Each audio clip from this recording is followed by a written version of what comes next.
Hi fans of high quality entertainment. First of all, I would like to thank everybody that asked me a question on the Ask Larry Graves video.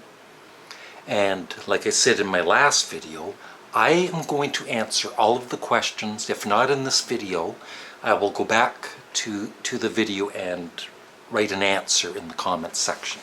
So check that out in a day or two. But I think I have like 12, 13 questions to answer. And I'm actually gonna try my best not to be funny and just answer the questions.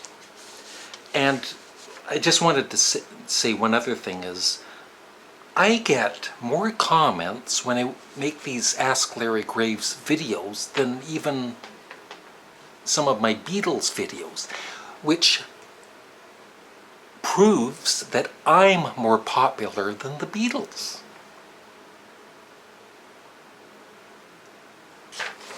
So here we go.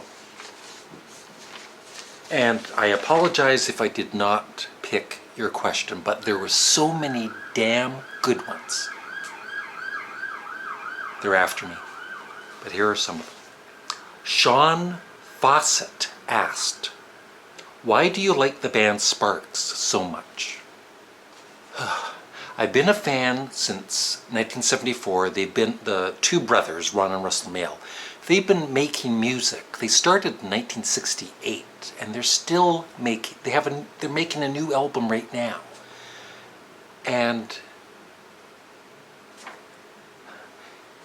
And what I also love about doing these videos is I mentioned Sparks, and some people actually have checked them out and they've become fans. And thank you. But the reason I love Sparks so much is they don't take themselves seriously. I mean, they do some serious music, but for the most part, they're humorous. They've done all kinds of different music. If you listen to a Sparks song and then listen to another Sparks song, they could be completely different. They might even sound like a different band. They've done hard rock, they've done dance music, they've done pop music, they've done acoustic music, they've done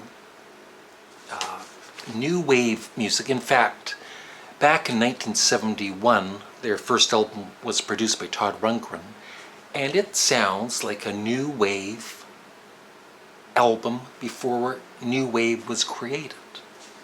But I love their personalities. I love everything about them.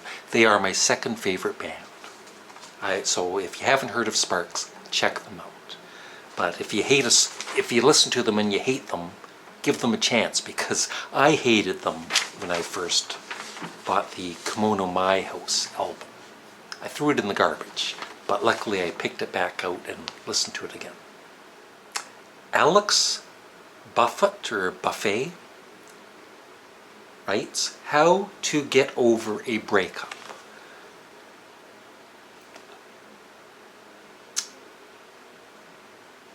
First of all, maybe if you haven't seen my more serious videos, on my front channel there's a playlist for life stories, and there's two pretty long videos about depression, because I was going through a marriage breakup.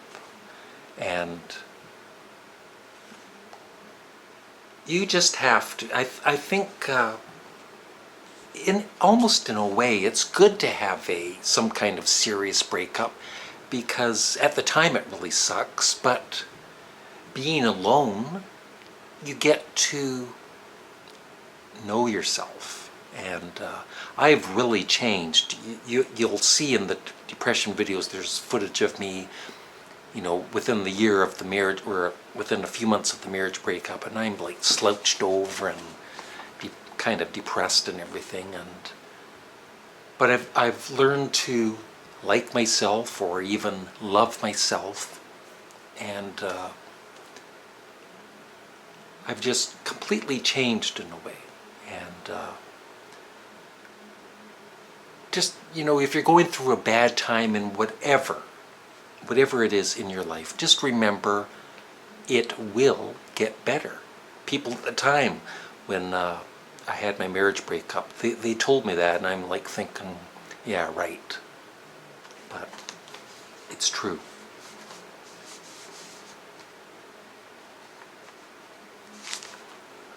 I guess the other thing I learned from the marriage breakup is patience.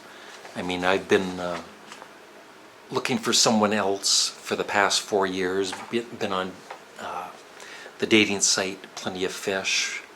I've been on so many dates, and I've had rejection, and I'm at the point in my life where rejection does not bother me. And I'm in a relationship right now, and I'm very happy. But I'm fine, at the same time I'm fine being alone. I can survive being alone. And you can too.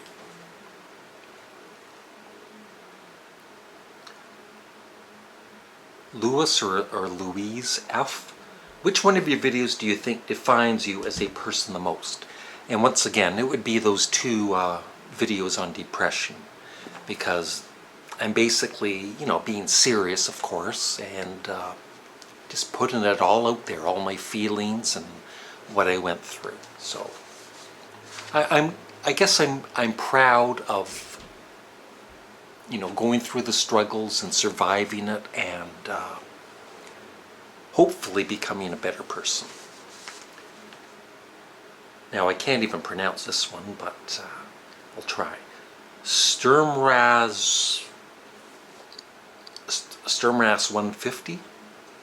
Do you ever cope with your daily worries and stresses by thinking about the vastness of space, the planets, the stars, and the universe, and realizing just how small and insignificant human beings and their problems are? If so, explain. Once in a blue moon, not so much now, but in the past, there would be times, you really think,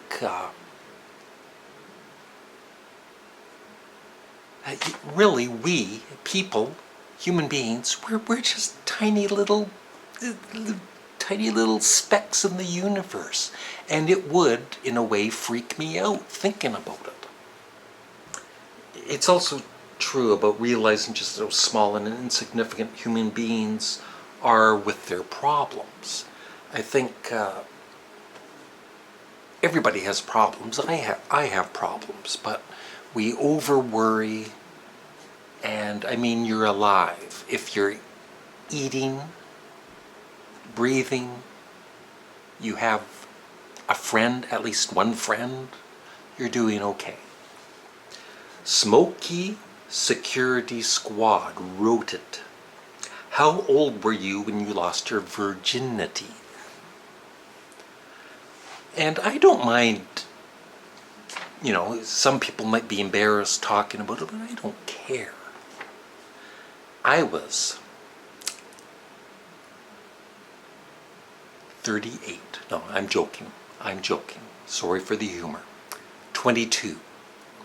I was pen pals with this woman in California, with this girl in California, when I was about 20 years old.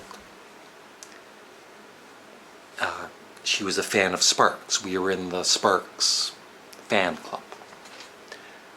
And a friend of hers started reading the letters that I was writing to this person.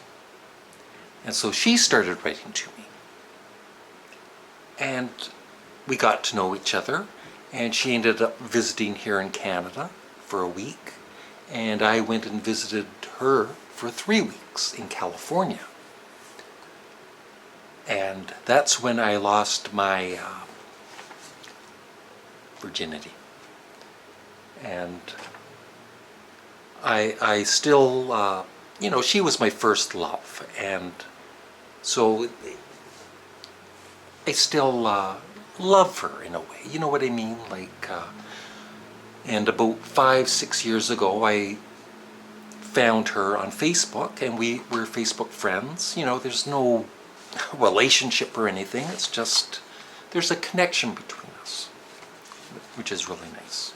And just a little weird thing about that, at the time when I went to friend her, I don't know why, Well, you know those CAPTCHA codes that come up and you have to fill it out to make sure you're not a robot or whatever, that you're an actual human being. What came up was that I had to type in was SPARX,